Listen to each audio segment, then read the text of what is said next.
In 1929, a British archaeologist named Leonard Woolley was digging in the south of modern-day Iraq in a place the ancients called Ur. He had been working there for years, slowly removing layers of a city that had once been one of the great centers of the Sumerian world. He expected pottery. He expected bones. He expected a long, ordinary record of a civilization that had risen and fallen in the dust. What he did not expect was silence.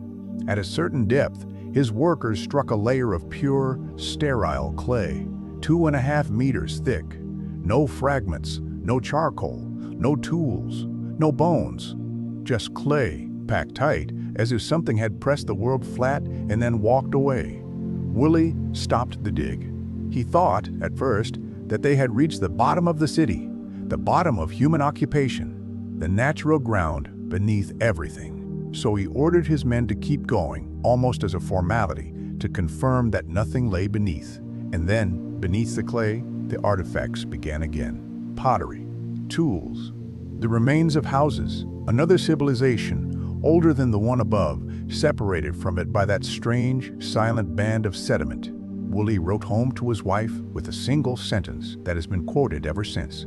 He told her he had found the flood. Whether he was right in the largest sense is something historians still discuss. Some argue the clay layer at Ur points to a regional inundation rather than a global one. Others believe Woolley had stumbled onto physical evidence of the same event Genesis describes. What is not in dispute is the layer itself.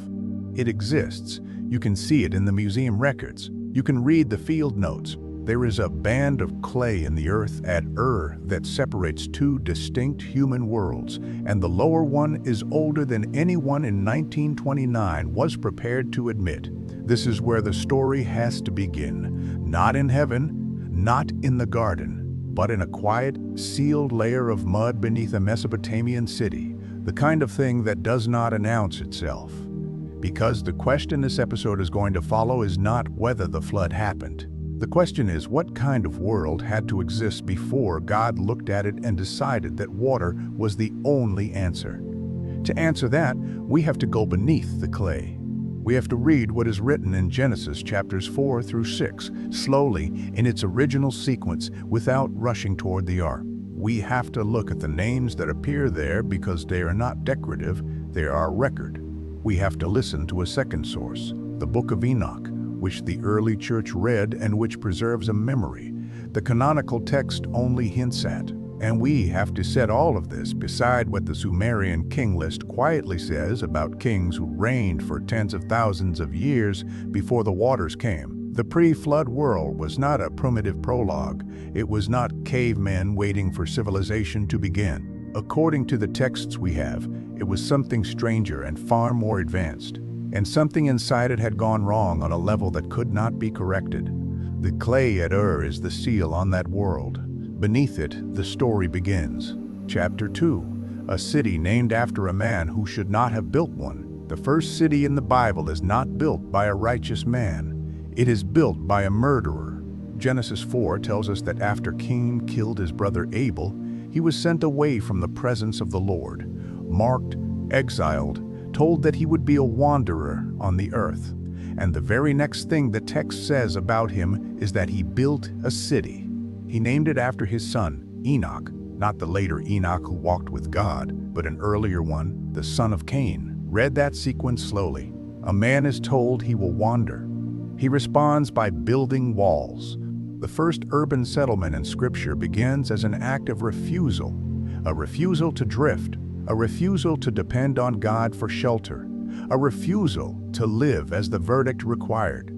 From inside that city, the text begins to list inventions. Genesis 4:20 names Jabal, the father of those who live in tents and keep livestock. Genesis 4:21 names Jabal, the father of those who play the harp and the flute. Genesis 4:22 names Jabal Cain, who forged tools of bronze and iron. These three sentences are easy to skim, but they describe the foundations of what we would now call civilization. Nomadic herding, music and ritual sound, metallurgy. In a span of 3 verses, the line of Cain has produced agriculture, art, and weaponry. That is not a primitive society. That is a culture with specialization, with leisure, with the capacity to extract ore from rock and shape it into edges. Some scholars argue that these verses preserve the memory of a real metallurgical tradition, since the transition from stone tools to bronze and iron is one of the most significant in human history, and it is being attributed here to a single named lineage. Others believe the names function symbolically, marking the categories of human craft. The text itself does not choose between these readings. It simply names the men and moves on. But notice what is missing. There is no equivalent list for the line of Seth. Seth's descendants are recorded, generation by generation, but they are not credited with inventions. They are credited with worship. Genesis 4:26 says that in the days of Enosh, son of Seth, men began to call on the name of the Lord. Two lineages. One builds tools, the other builds altars. One produces a culture, the other produces a memory. And from very early in the story, the text is asking the reader to notice that civilization and reverence are not the same thing, and that one can grow while the other withers. This is the soil in which the pre-flood world takes root, a walled city founded by a man who could not bear his sentence, a line that learns to extract metal from stone and music from breath, a parallel line that, instead of building, kneels, and both lines living in the same world, intermarrying, eating, raising children, watching each other across centuries. The strangeness of what Genesis is describing has not yet reached its full weight, but it is already clear that the world before the water was not innocent. It was a world that had already chosen, very early, between two ways of remembering who it was. Chapter 3, the arithmetic of 900 years. Adam lived 930 years. Seth lived 912. Methuselah, the longest-lived figure named in Scripture, lived 969. These are not poetic numbers. Genesis 5 lists them with the dry precision of an account book. Fathered a son at this age, lived this many more years. Fathered other sons and daughters, died. The text does not apologize for the numbers and does not explain them. It simply records. Most modern readers skim Genesis 5 as if it were a phone directory. That is a mistake, because if you sit with the arithmetic for even a few minutes, something disturbing comes into view. These lifespans are not just long, they overlap. Adam was still alive when Lamech, the father of Noah, was born. That means a man who had walked with God in the garden could, in principle, have spoken directly to the great-grandfather of the man who would build the ark. Methuselah, whose name some translators have read as "his death shall bring it," a reading that is debated but persistent, lived until the year of the flood itself. The text seems to be quietly telling us that the memory of creation did not have to travel through long chains of forgetting. It traveled through living mouths. Think about what that means for knowledge. In our world, a craftsman learns from his master for perhaps 30 or 40 years before the master dies. The student then teaches the next generation, and over centuries, small errors accumulate. Knowledge degrades. Stories simplify.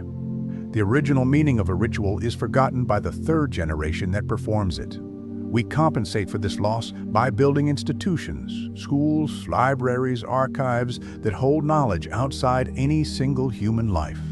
But in a world where a man lived 9 centuries, none of that compensation was necessary. The first builder of a city could still be alive to advise the great-great-great-grandchildren of his own great-great-great-grandchildren, of his own great-great-great-grandchildren. The inventor of metallurgy could refine his craft for 600 years before passing it on. There was no civilizational amnesia, because there was no civilizational forgetting.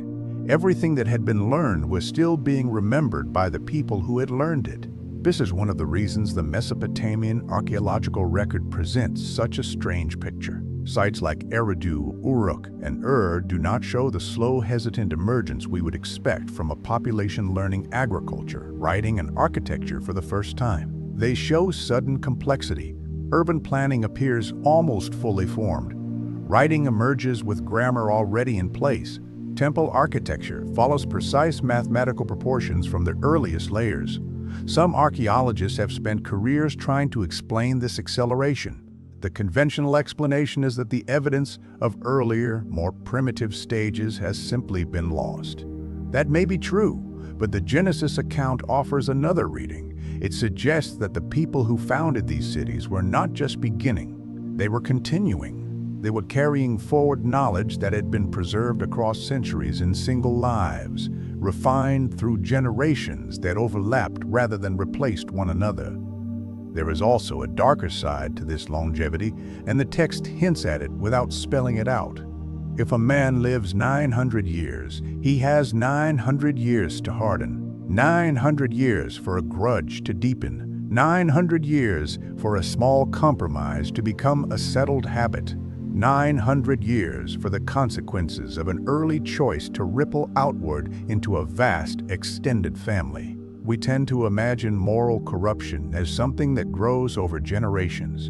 In the pre-flood world, it could grow over the course of a single life. By the time Genesis 6 opens, the text is no longer describing isolated wrongdoing. It is describing a planet whose inhabitants have had enough time to become exactly who they chose to become, with no death to interrupt the trajectory.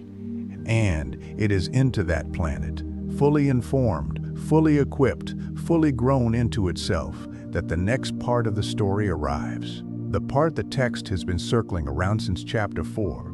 The part that turns the moral problem into something else entirely. Chapter 4, the sons of God and the daughters of men, Genesis 6, opens with a sentence so strange that translators have argued about it for nearly 2,000 years. When men began to multiply on the face of the ground, and daughters were born to them, the sons of God saw that the daughters of men were beautiful, and they took as their wives any they chose. The Hebrew phrase is Bena Elohim, sons of God. The same phrase appears in the book of Job, where it clearly refers to celestial beings who present themselves before the throne. The phrase appears in Psalm 29 and Psalm 89 with similar weight. In the earliest Jewish interpretation and in the reading of the early church fathers, Beni Elohim in Genesis 6 referred to angelic beings, divine messengers, who crossed a boundary they were not meant to cross. Some later interpreters argued that the phrase referred instead to the godly line of Seth marrying into the corrupt line of Cain. That reading exists. It has defenders, but it has a problem. It does not explain what comes next, because the next verse tells us what the union produced.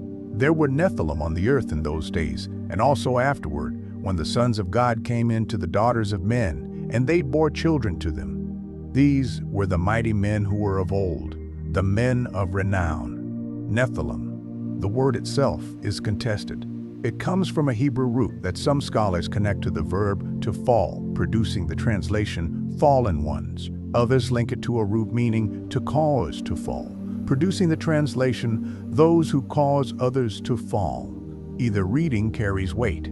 The Septuagint, the early Greek translation of the Hebrew Bible, rendered Nephilim as gigantes, giants. That translation shaped 2,000 years of Christian imagination. Whatever the precise meaning, the text is clear that the children of this union were not ordinary. They were warriors. They were famous.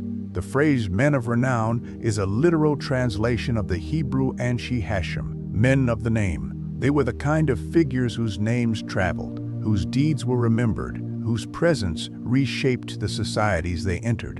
And here the documentary investigation becomes uncomfortable, because the text is doing something the modern mind resists. It is saying that the corruption of the pre-flood world was not only moral, it was biological. Something had entered the human line that was not supposed to be there. The integrity of the original design, the thing that, in the next chapter, the text will call tamim, had been compromised at the level of blood, not just behavior. This is why some readers find Genesis 6 so disturbing. It is not describing a society that has wandered into bad habits. It is describing a species that has been altered. And once you read it that way, the flood begins to look like something other than punishment. It begins to look like containment. The text is careful not to explain everything. It gives us 4 verses and then moves on. But those 4 verses change the shape of the entire story. The flood is no longer about wickedness alone. It is about a contamination so deep that ordinary correction was no longer possible. If you value careful biblical storytelling, your thoughts in the comments help shape what comes next in this channel. The questions readers raise often reveal threads worth following, because the next thread, what these sons of God actually did when they arrived and what they taught, is preserved in a second source, a source the early church read carefully, then quietly set aside, but never quite forgot. Chapter 5. To 200 who came down the Book of Enoch is not in most modern Bibles. It is preserved in full only in the Ethiopian Orthodox canon, where it has been read continuously for over 1,500 years. Fragments of it were found among the Dead Sea Scrolls dated to the centuries before Christ, which means it was already old when the New Testament was being written. The letter of Jude in the New Testament quotes from it directly. Early church fathers, including Tertullian and Origen, referred to it. Then gradually, in the West, it fell out of circulation, and for nearly 1,000 years it was thought to have been lost entirely. It was rediscovered in Ethiopia in the late 1700s by a Scottish traveler named James Bruce, who brought copies back to Europe. Whatever one decides about its canonical status, the book itself contains the earliest extended commentary on what Genesis 6 only sketches, and what it describes is precise.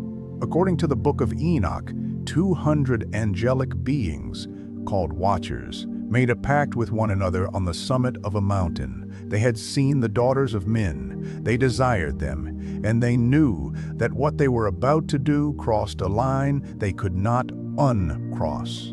They swore an oath together, binding each one to the same fate, so that no single watcher could bear the guilt alone. Then they descended.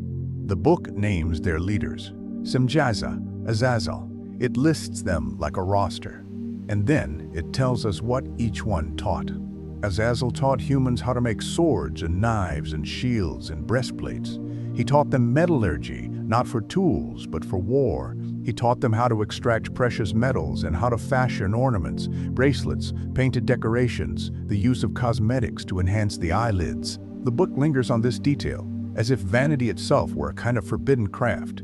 Another watcher taught the cutting of roots and the properties of plants, pharmacology, but also poisoning. Another taught the reading of the stars. Another taught the reading of the stars. Another taught the patterns of the moon. Another taught the meaning of signs in the earth.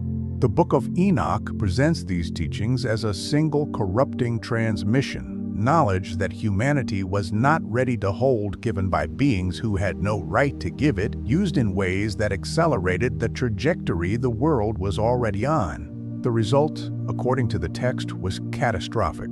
Violence increased. The earth was filled with blood. The children of the Watchers, the Nephilim, consumed the resources of human societies, devoured wildlife, eventually turned on humans themselves. The cry of the earth rose to heaven, and heaven, the book says, heard it. What is striking about this account is how closely its themes track with what archaeology actually finds in the earliest Mesopotamian strata. Metallurgy appears suddenly and at a high level of refinement. Astronomical observation appears with precise records of celestial cycles. Cosmetics, the use of coal and other eye paints, appears in the earliest urban layers, fully developed. Pharmacological knowledge of plants is present in the earliest tablets. These are exactly the categories the Book of Enoch names. One can interpret that correspondence in multiple ways. Some argue the book was composed later, retrojecting known crafts onto a mythic origin. Others believe the book preserves a genuine memory of how those crafts arrived. The text itself does not require the reader to choose. It only asks the reader to notice that the pre-flood world, in both biblical and archaeological terms, looks like a world that received its civilization rather than built it, and that what it received it could not handle. Chapter 6. The Kings Before the Water. There is a clay tablet known as the Sumerian King List. It exists in several versions, the most complete of which was discovered in the early 20th century. It records the rulers of Mesopotamia from the most ancient times forward, and it does something no modern historian would do. It treats the period before a great flood and the period after it as a single continuous record with a single break in the middle. The list begins with this line, in slightly different wording across copies. When kingship was lowered from heaven, kingship was in Eridu. That sentence alone is worth pausing on. The Sumerians did not believe kingship had been invented. They believed it had descended. It had come from somewhere else. The first king named in the list is Alulim, who reigned in Eridu. His reign is recorded as 28,800 years. The next king, Alangar, reigned 36,000 years. The numbers continue in this register through 8 kings across 5 cities, totaling reigns of hundreds of thousands of years. And then the list says, simply, the flood swept over. After the flood, kingship was lowered from heaven a second time. And here, the numbers change. They drop sharply. The reigns are still long by modern standards, 1,200 years, 900 years, 800, but they are an order of magnitude shorter than what came before.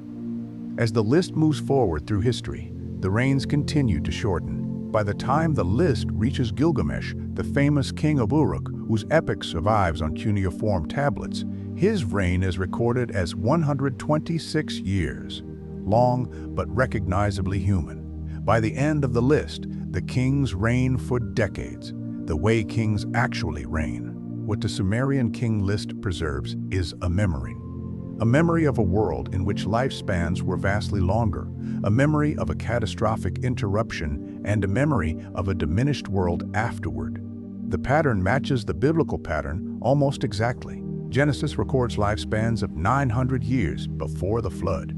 After the flood, Noah's descendants lived shorter and shorter lives until, by the time of Abraham, lifespans are around 170. By the time of Moses, the psalm attributed to him says that the days of our years are 70, or by reason of strength, 80.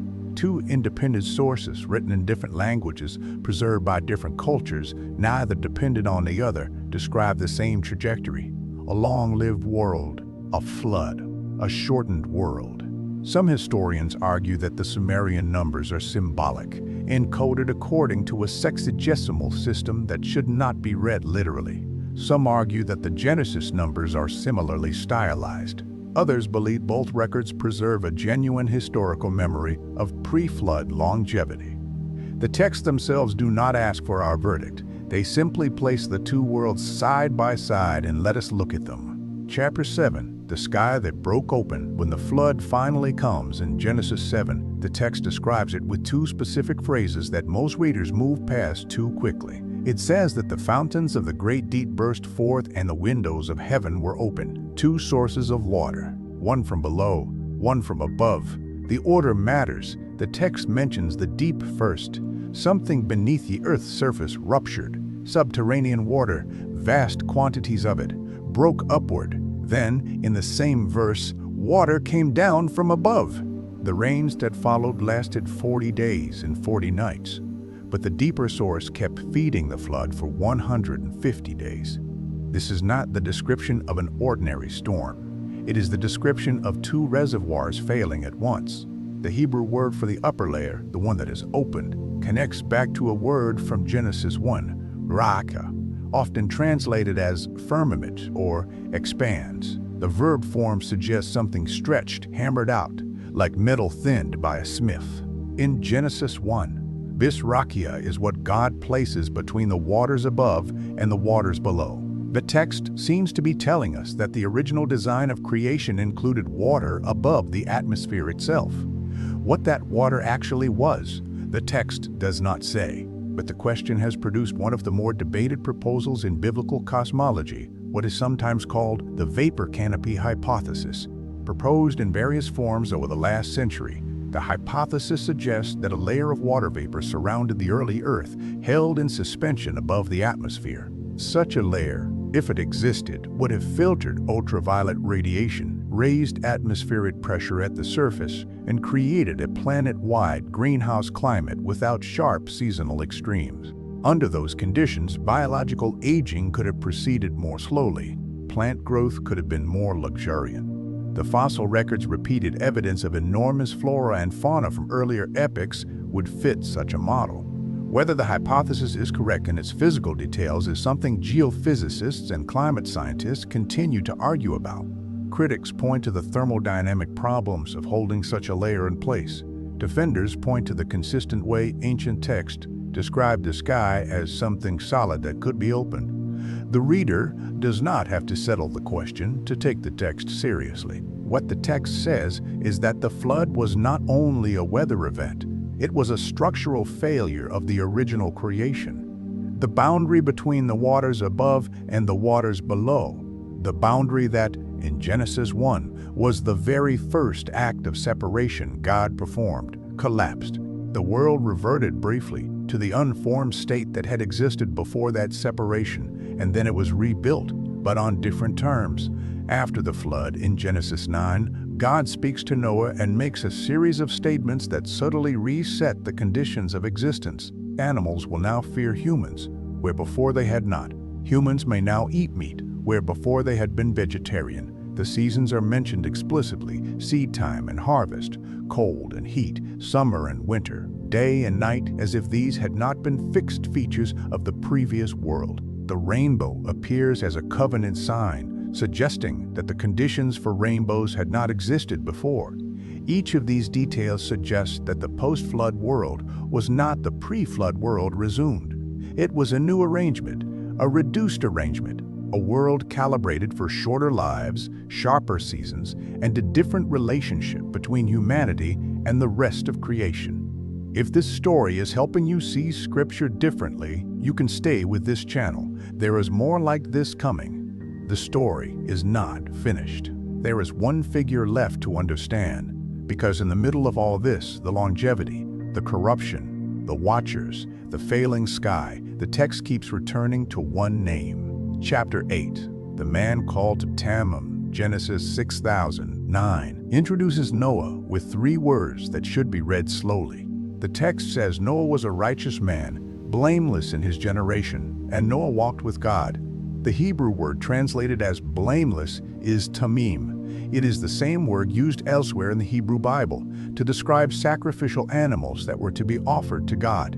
Animals without defect, without injury, without contamination. The word does not mean morally perfect in the sense of having never sinned. It means whole, intact, uncorrupted.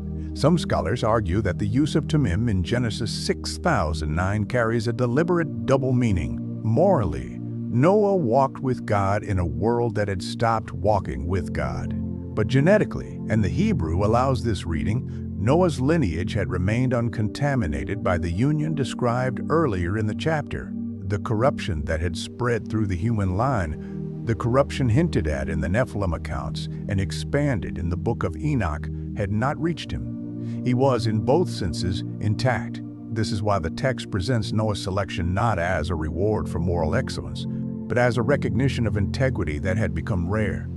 He was not chosen because he was the best of his generation. He was chosen because he was still recognizably what humanity had originally been. The flood, read in this light, is not punishment in the simple sense. It is preservation. The wickedness of the pre-flood world had reached a point where ordinary moral correction, prophets, warnings, judgments could no longer reach it. The corruption had gone past behavior, past culture, past memory, into the structure of the line itself. A reset was no longer optional, and in a reset, only what was still tamim could be carried forward. There is something quietly devastating in this reading. It suggests that civilizations, when they decline, often do not know it. The pre-flood world contained music, metallurgy, urban planning, written language, astronomical observation, pharmacology, and the longest-lived human beings who have ever existed. By any measure available to itself, it was at the height of its powers. It would not have looked, from the inside, like a world about to end. Its decline was not visible in its monuments. It was visible only in what it had become willing to do, what it had become willing to know, what it had become willing to mix. Jesus, in Matthew 24, points back to this world. He says that the coming of the Son of Man will be like the days of Noah. He does not specify which feature he means. He simply says that life continued as normal, eating, drinking, marrying until the day Noah entered the ark. The implication is not that the pre-flood world was unusually decadent in obvious ways. The implication is that it looked, from the inside, ordinary, right up until the rain. The application is not difficult to draw, but the text refuses to draw it for us. It simply leaves the two worlds in view. The world before the water, long-lived, gifted, taught by things that should not have taught it, corrupted at the root, and unaware of how close it was to its end. And the man within it who remained Tamim, who walked with God, whose name the text records carefully, and through whom the line continued. The question the chapter asks, and the question the episode has been circling from the beginning, is whether Tamim is still possible in a world that has, by every honest measure, repeated the pattern. Knowledge has accelerated again. Lifespans, though shorter than the patriarchs, have lengthened far beyond what our recent ancestors knew. Civilization has grown intricate. Boundaries that earlier generations considered fixed have been crossed quietly, then loudly, then by default. The text does not predict what comes next. It only asks the reader to notice what once came next under similar conditions. And it preserves, in the figure of one man, the suggestion that even in such a world, an individual life can still be intact, still whole, still uncontaminated by the spirit of the age, still walking in the cool of the day with the God who made him. The clay layer at Ur is still there. You can visit the records. You can read the field notes. Beneath it lies a world we know only in fragments, in genealogies, in apocryphal books, in king lists, in the strange, consistent memory of flood narratives across cultures that never spoke to one another. Above it lies our world, the reduced one, the one we have inherited, and running through both the same question, whether what is still intact in us is worth carrying through whatever comes next.